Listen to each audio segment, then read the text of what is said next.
Me 67 vota për, 13 kundër dhe asnjë abstenim, Kuvendi në seancën e sotme miratoi nevojën për miratimin e ndryshimeve në ligjin për qeverinë me procedurë të shkurtuar, që përbën fazën e parë të procedurës parlamentare.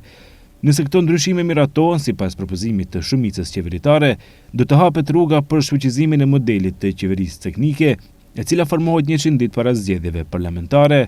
Por ky ndryshim ligji nuk mori mbështetje të opozitës.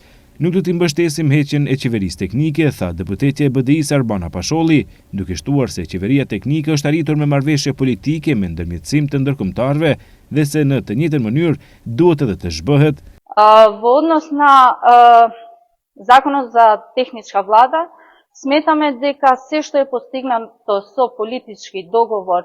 Në lidhje me ligjin për qeveri teknike, mendojmë që gjithçka që është arritur me marrëveshje politike dhe mbështetje të ndërkombëtarëve duhet në të njëjtën mënyrë t'i qaset edhe kur kërkohet që e njëjta të shfuqizohet. Në atë drejtim mendoj se ne nuk do ta mbështesim atë ligj. Deputeti i LSDM-s Oliver Spasovski nga fëltorja e Kuvendit tha se socialdemokratët janë edhe kundër shfuqizimit të ligjit për qeverinë teknike, por edhe kundër mënyrës se si po shfuqizohet.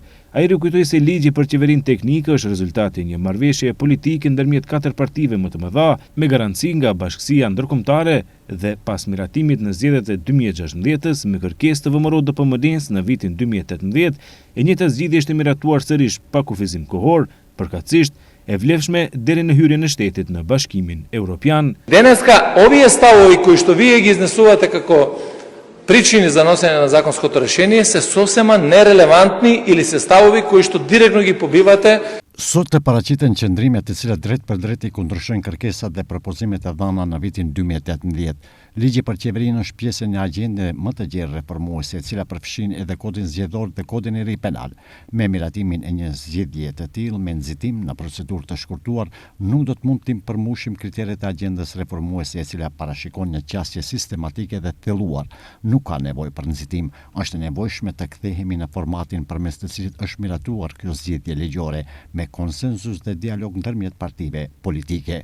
Në tekstin e propozim ndryshimeve të dorëzuara, deputetët theksojnë ndër të tjera se megjithse qeveria kalimtare në një kontekst të caktuar historik ka pasur rol stabilizues, zbatimi i vazhdueshëm i saj me kalimin e kohës është dëshmuar jo funksional dhe financiarisht i pajustifikuar. Në arsyetimin e propozim ligji gjithashtu theksohet si miratimi i këtyre ndryshimeve do të vendos një kornizë të qartë dhe të zbatueshme ligjore, e cila do të garantojë zgjedhje të ndershme dhe transparente përmes institucioneve dhe do të eliminojë zgjidhjet e përkohshme të vendosura me marrëveshje politike në të kaluarën.